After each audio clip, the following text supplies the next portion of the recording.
We appreciate you coming out. And we have some people here, but first I'd like to acknowledge the team who put this together. We have Margaret Reinhold, where she's at. Okay. We have Chuck Munson. We have Mark Kaplan and his wife Teresa. She's someplace here. And we have Rodney Smith. Where is he? Someplace around? Oh, there he is, over in the parking lot. Security. They're the ones who put this together, and I'm so graciously appreciative of their efforts and their work. Closer. Okay, closer.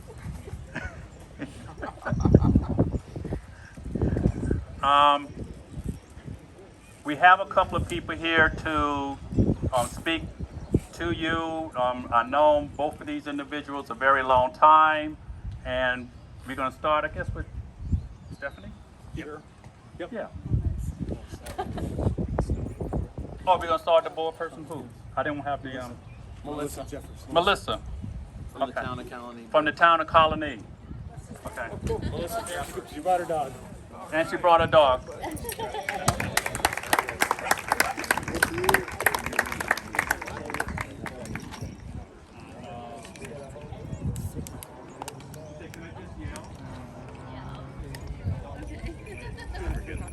Hi everyone, it's great to be here today. It's a beautiful day.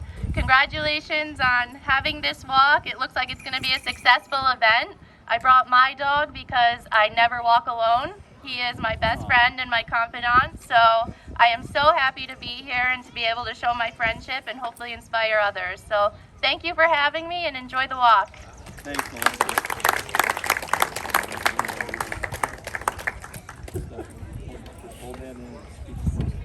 How's that? I think I'm loud enough to do this. Hi, I'm Chuck Munson, a board member from CDRC. We do appreciate the town of Colony. What a beautiful park.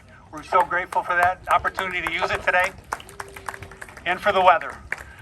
So I have the pleasure of introducing the next two speakers. Start with Stephanie Campbell.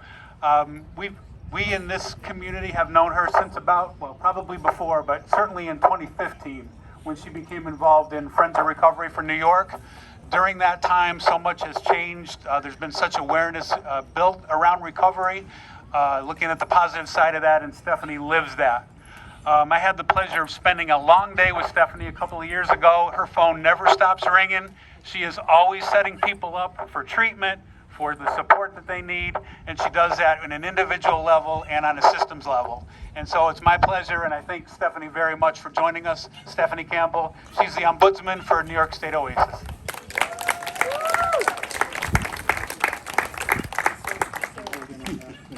So Eamon Shoot? Eamon Shoot. Okay. Hi, everyone. Good afternoon. Is it afternoon? Yes, it is. So grateful to be here. Thank you, Mark and Teresa and CDRC for the invitation to join you. Hi, family. My name is Stephanie Campbell, and I'm a person in recovery.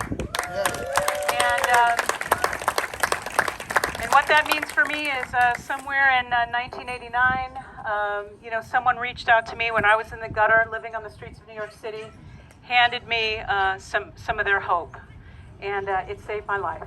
It saved my life. And I, made a commitment to my family. The recovery community became my family.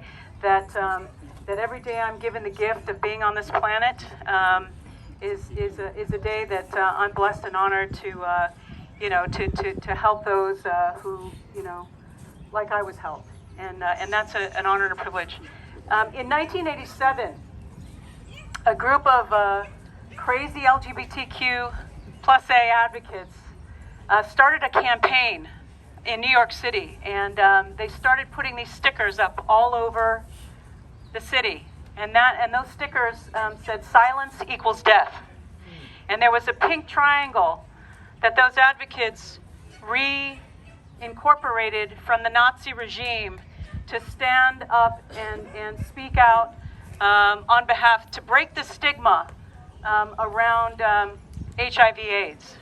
You know, today we have HIV/AIDS, you know, galas, and people raise millions upon millions of dollars to support people in recovery from HIV/AIDS. But at the time in 1987, people were winding up in hospitals with food outside of the door because the nurses wouldn't even take their food into them because there was so much stigma around HIV/AIDS.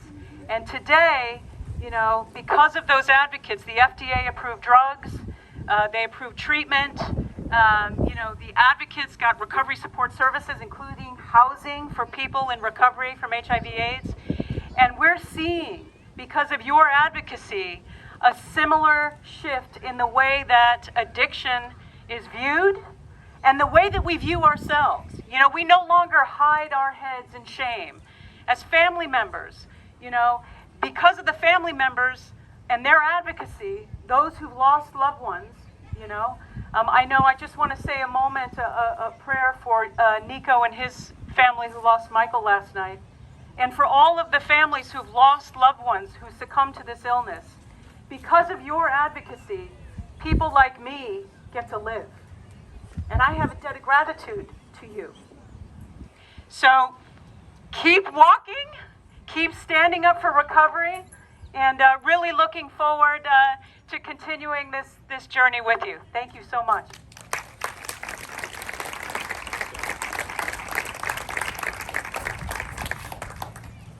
So we're recognizing the distinguished individuals. We'd also like to recognize each and every one of you. Thank you so very much for coming out. We appreciate your support.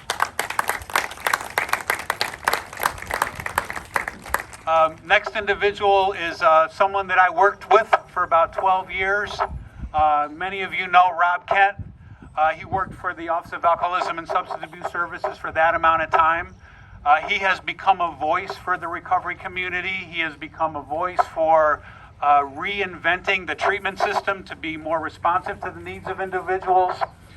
Rob spent hours and days and months and miles on the thruway, riding across New York State, meeting families, treatment professionals, individuals in recovery, and he took all that knowledge and he has made major changes in the state of New York.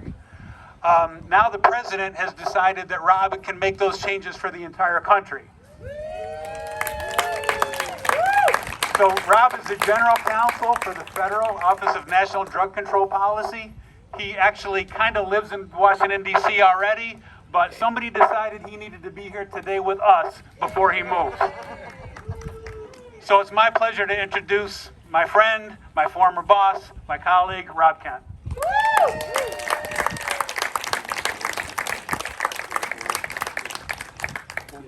You got it. Pull the trigger. Okay, that's dangerous.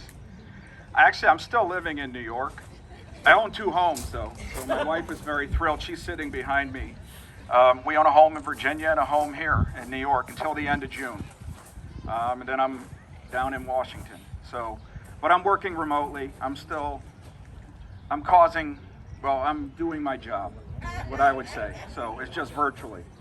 So people can like turn off the screen and scream about what I'm doing, but that's okay. So yeah, I'm a New Yorker. I'll always be a New Yorker. I might be moving to Virginia, but I'll always be a New Yorker and always proud of what we've done and what we're doing in New York. I get way too much credit. I don't do anything. I just make things possible. You all make them happen. And if you don't buy into it, nothing happens. So, but I was thinking about it. So Mark was trying to convince me to bring our dogs. And then I said to him, well, you'd have to rename the walk Never Walk. I mean, Never Walk versus Never Walk Alone, because we wouldn't have gotten anywhere. My wife knows that. But you know, I was thinking about it as well. So I met Mark and Teresa, you know, like a lot of folks, I met them, unfortunately, after Mark has passed. I read the obituary, asked if they wanted to talk. And it was important that they did that, you know, that you all got to hear about Marcus and all the good about Marcus, right? Because we all struggle, right? Whatever it might be. So, and it's important in terms of the stigma. You know, I say it all the time that, you know, your story is your power. Your family stories are the power. the things that we've achieved in New York, which unfortunately COVID impacted, but the fact that we can all gather here in a larger group gives me hope that we're going to move back in the right direction.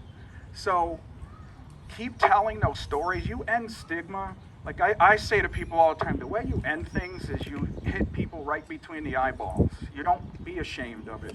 We all struggle, right? Struggle's part of life, whatever it might be. This struggle's no different. I'm proud to work in the White House. I was stunned that they wanted someone like me to work in the White House, but I'm going to take advantage of it. However many years it might be. My wife tells me, well, good, we're in Virginia for 3.5 years. I said, well, what if he runs and wins again? She said, well, I'll be in South Carolina and enjoy Washington. So, she's probably shaking her head. I'm there for as long as they'll have me. I've never done any of this stuff. You know, I've always said to my folks that terrified, I'm like, always go to work and be willing to get fired for what you think you should be doing. And I haven't yet, so I don't know, I must be doing something right. But just keep telling your stories. It's critical.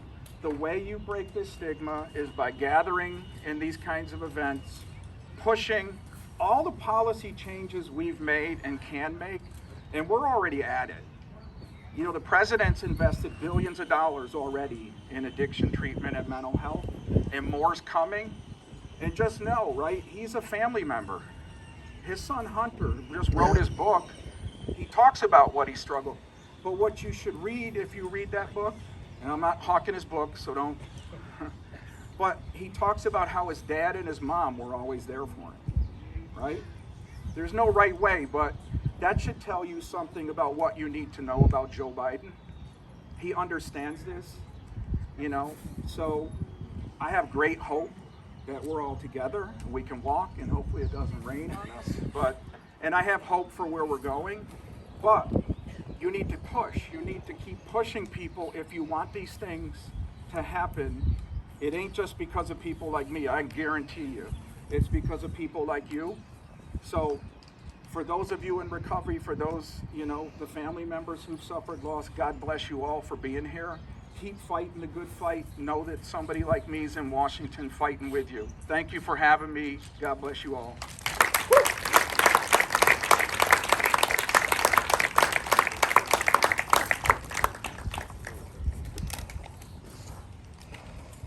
I want to thank all of the speakers today. We really, we couldn't do this without all their support. And there's somebody else that I really wanted to recognize, and that's Eric King.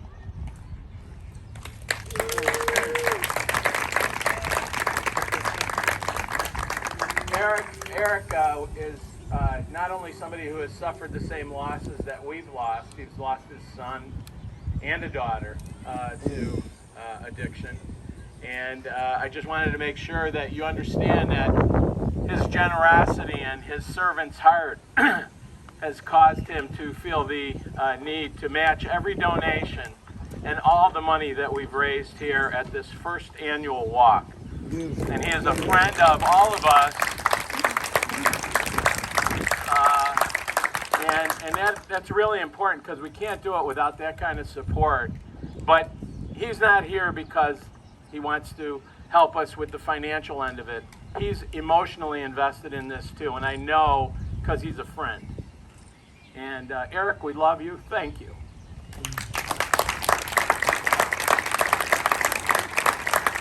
Now, I think it's time that we're going to get lined up for the walk. Those beautiful little turtles out there, that's the beginning of the walk. There's a little story behind that. I'm not going to take the time to tell it, but the banners that were supposed to be there didn't get ordered in time, and guess who was in charge of that? That was me. So at the last minute when I was getting roped to hang up all the signs, I said, these little turtles, they kind of would do the trick. So I picked those up at Lowe's. CDRC will be getting the bill for that because I have no use for them after the walk. So if everybody could line up, and we'll have some people who direct you towards our, and please take a moment as you walk up the path. Please take a moment to recognize the people who wanted a memorial placard for their loved one who is no longer with us and able to walk with us. And remember that you're not walking alone, you're walking with them. And if you want one for next year's walk, you just contact us and we'll make sure that there's one that you can take home and bring back every year, okay? Thanks everybody, really appreciate you being here. Walk fast in case it rains.